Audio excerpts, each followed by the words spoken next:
Buenas tardes, mi nombre es María Virtud de Berenguer Segura y vamos a leer Apocalipsis, un comentario de referencia. Pérgamo 2, 12 al 17. Apocalipsis 2, 12. Y escribe al ángel de la iglesia en Pérgamo. El que tiene la espada aguda de 2 filos dice esto: yo conozco tus obras y donde moras, donde está el trono de Satanás, pero retienes mi nombre y no has negado mi fe, ni aun en los días en que Antipas, mi testigo fiel, fue muerto entre vosotros, donde mora Satanás. Pero tengo unas pocas cosas contra ti, que tienes ahí a los que retienen la doctrina de Balaam, que enseñaba a Balac a poner tropiezo ante los hijos de Israel, a comer de cosas sacrificadas a los ídolos y a cometer fornicación. Y también tienes a los que retienen la doctrina de los nicolaitas, la que yo aborrezco. Por tanto, arrepiéntete, pues si no, vendré a ti pronto y pelearé contra ellos con la espada de mi boca. El que tiene oído, oiga lo que el Espíritu dice a las iglesias. Al que venciere, daré a comer del maná escondido, y le daré una piedrecita blanca, y en la piedrecita escrito un nombre nuevo, el cual ninguno conoce, sino aquel que lo recibe. Frase clave: conozco donde moras, donde está el trono de Satanás, pero retienes mi nombre. La ciudad está donde Satanás tiene su trono. La serpiente, el símbolo de sanidad del dios pagano Asclepio, estaba por todas partes en la ciudad. Era también un centro de adoración de César. Tenía un templo dedicado a Roma y también tenía muchos templos paganos. Versículo 12. Y escribe al ángel de la iglesia en Pérgamo: el que tiene la espada aguda de 2 filos dice esto. La espada de 2 filos es una referencia a la palabra de Dios. Hebreos 4:16. Ver también Apocalipsis 1:16, 19, 15. Él usará la espada para luchar contra los balamitas y los nicolaitas, en versículo 16. Versículo 13. Y donde moras, donde está el trono de Satanás, pero retienes mi nombre y no has negado mi fe, ni aun en los días en que Antipas, mi testigo fiel, fue muerto entre vosotros, donde mora Satanás. En el caso de las otras iglesias, termina, Jesús dice: conozco tus obras. Acá él dice: sé dónde vives, dónde está el trono de Satanás. Biblia de Jerusalén. O yo sé que vives donde Satanás tiene su trono. Versión popular. Él sabe que están viviendo donde parece que reina Satanás. Esto tiene que traer consuelo a la iglesia. Pérgamo era el centro tanto de la religión pagana como de la adoración de César. Asclepio, el dios serpiente, era adorado ahí, así que la ciudad podía ser descrita verdaderamente como una donde reinaba Satanás, es decir, donde tiene su trono. Sin embargo, este es precisamente el lugar donde los cristianos deben testificar: Sodoma y Egipto, donde también nuestro Señor fue crucificado. 11:8. La palabra griega utilizada acá para testigo es martus. Así, por el testimonio de su vida y muerte, Antipas testificó de Jesús, convirtiéndose en un ejemplo para gran parte del libro más adelante.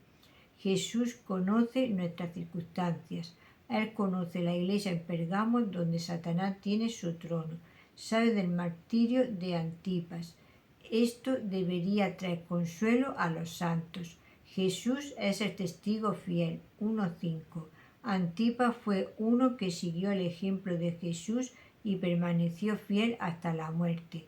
2:10, 14, 12. Así como Cristo permaneció fiel hasta la muerte, y he llamado aquí el testigo fiel. Ser fieles bajo la persecución es uno de los mensajes claves del Apocalipsis. Pero después de morir Jesús volvió a la vida nuevamente, así como los 2 testigos resucitaron. 11:11.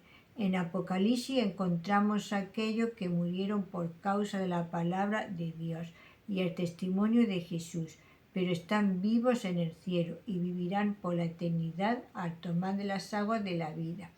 Así como la muerte de Cristo trae muchos hijos a la gloria, así la muerte de los mártires es una parte necesaria del plan de Dios para el mundo. Los mártires son el semillero de la Iglesia y la muerte de los mártires actúa como un testimonio a los hombres y resultará en algunas personas que vendrán al arrepentimiento. El testimonio del pueblo de Dios a lo largo de su vida y su muerte es parte del plan de Dios, así como la vida y la muerte de Jesús lo fueron. Versículo 14. Pero tengo unas cosas contra ti, que tienes ahí a lo que retiene la doctrina de Balaam, que enseñaba a Balac a poner tropiezo ante los hijos de Israel, a comer cosas sacrificadas a los ídolos y a cometer fornicación, mientras que la Iglesia enfrentaba la amenaza externa de la persecución, no trataba con la amenaza de dentro de la Iglesia. Habían sido infiltrados por los siervos de Satanás, que se introducen herejías destructivas. El libro de Apocalipsis es en gran parte sobre los enemigos externos de la Iglesia, y sin embargo no debemos olvidarnos de los falsos profetas dentro de la Iglesia. La palabra de Dios nos advierte acerca de los falsos profetas. Mateo 7:15, 24:24. 2 Pedro 2:1. 1 Juan 4:1. En las cartas a las 7 iglesias, Jesús está purificando a su iglesia para que pueda enfrentar la persecución venidera.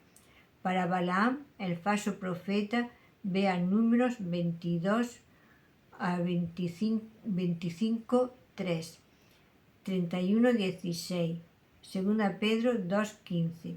Él indujo al pueblo de Dios a que cometiera inmoralidad sexual y se inclinara y transigiera físicamente con el mundo. La iglesia de Dios es sin culpa y santa. 11:2, 14, 4-5, 26, 21, 2. Se menciona los ídolos porque Dios quiere purificar a su iglesia de cualquier cosa que se parezca a la idolatría. 2 Corintios 6, 12 al 7, 1. Apocalipsis 18, 4, que es el pecado fundamental de aquellos que adoran a la bestia y a su imagen. 13, 14-15, 14, 7, 9 al 12. Versículo 14. Comer cosas sacrificadas a los ídolos y a cometer fornicación. Estas son las mismas cosas que se menciona en la carta a Tiatira. Ahí toleraba a una mujer Jezabel que se llamaba a sí misma una profetisa, pero que por su enseñanza engaña a los siervos de Dios a cometer moralidad sexual y comer alimentos sacrificados a los ídolos. 2:20. Pablo cubre estos temas en 1 Corintios y también son mencionados en Hechos 15:28. Estos son claramente asuntos que preocupaban a los cristianos de ese tiempo. Ver Hechos 15:28 al 29. 1 Corintios 6, 18, 8, 1. Involucran transigir con el mundo. La iglesia debe ser santa y separada del mundo. En el mundo, pero no de él. Juan estaba claramente preocupado por la idolatría. 1 Juan 5:21. Versículo 15. Y también tiene a lo que retiene la doctrina de los nicolaitas, la que yo aborrezco. Para ver la relación entre los nicolaítas y Balaam, ver Apocalipsis 2:6 en la carta a los Efesios. Ellos permitían transigir con el mundo. Esta herejía es una con la que el pueblo de Dios es tentado a lo largo de la historia de la Iglesia. No es nada nuevo. Otra figura del Nuevo Testamento, Jezabel, es usada a descubrir los mismos pecados en 2:20. De nuevo, ella transige con el mundo. Los santos deben ser puros, porque ellos son la novia de Cristo. 14:4. La enseñanza falsa es una de las principales armas de Satanás contra la Iglesia. versus río de mentiras. 12:15. Si no puede destruir a la iglesia desde afuera, tratará de destruirla desde adentro. En 2 Corintios 11:13 al 15, Pablo habla de los siervos de Satanás simulando ser apóstoles de Cristo. Versículo 16. Por tanto, arrepiéntete, pues si no, vendré a ti pronto y pelearé contra ellos con la espada de mi boca. Cristo primero les ordena que se arrepientan, es decir, toda la Iglesia por permitir el pecado dentro y en particular a aquellos que han cometido específicamente el pecado. Pero si no lo hacen, entonces Él luchará contra ellos, es decir, contra lo que sostiene la enseñanza de los nicolaitas, no contra toda la Iglesia. Luchará contra ellos con la palabra de Dios. Compare esto con la descripción de Cristo en su segunda venida en 19:15, en donde herirá a las naciones con la palabra que sale de su boca. Esto podría entonces ser una referencia a su segunda venida, que es también mencionada en la carta a la iglesia de Sardis 3:3, o podría referirse a algún otro juicio. Versículo 17. El que tiene oído, oiga lo que el Espíritu dice a las iglesias. Al que venciere, daré a comer del maná escondido y le daré una piedrecita blanca, y en la piedrecita escrito un nombre nuevo, el cual ninguno conoce sino aquel que lo recibe. Note la fórmula: el que tiene oído, oiga lo que el Espíritu dice a las iglesias. Necesitamos tomar en cuenta lo que se dice acá. El maná era el alimento diario para los israelitas en el desierto. Éxodo 16:31. Salmos 78:24. Alude al verdadero alimento espiritual que es Cristo. Juan 6:57-58. En contraste con el alimento ofrecido a los ídolos, podría haber una conexión al fruto del árbol de la vida. Si alguno comiere de este pan, vivirá para siempre. Juan 6:51. En las cortes antiguas se usaban piedras blancas y negras para registrar los veredictos de los jueces, negro para la condenación y blanco para la absolución. Esto significaría que el cristiano es absuelto a los ojos de Dios por la obra de Jesucristo. En el mundo antiguo había una costumbre popular de llevar un fetiche o un amuleto. Podría ser solo una piedrita sobre la que había un nombre sagrado. Conocer el nombre de un Dios era tener un cierto poder sobre él y poder llamarlo en tiempos de dificultad. Se consideraba que sería doblemente efectivo si nadie más conociera el nombre que estaba sobre la piedrita. Lang comenta que Pergamo tenía la tentación de comer alimento contaminado, pero que venía esta tentación debía comer del alimento sagrado del cielo, Cristo, ahora oculto de los hombres. Cada uno que mantenía la profesión de su nombre cuando significaba la muerte, hacerlo, recibiría su derecho a usar su nuevo nombre en el reino. Isaías dijo que Dios le daría a su pueblo un nuevo nombre. Isaías 62:2. Además de un nuevo nombre. En Apocalipsis hay referencias a la Nueva Jerusalén. 3:12-21:2. Una nueva canción. 5:9-14:3. Un nuevo cielo y una nueva tierra. 21:1 y en 21:5. Dios dice: estoy haciendo todo nuevo.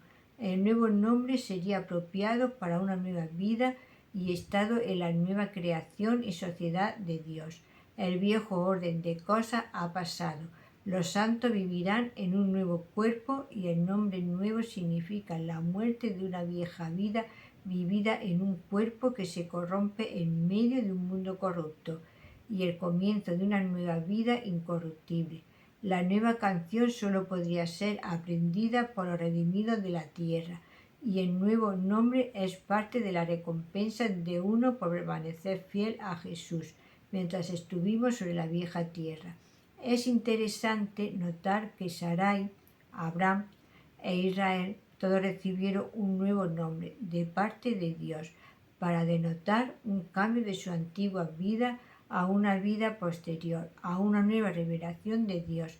Génesis 17, 5, 15, 32, 28. Si te ha gustado, le puedes dar a la campanita y un like, así te dan notificaciones. Y también puedes dejar un comentario en el número de teléfono 624 59 3636.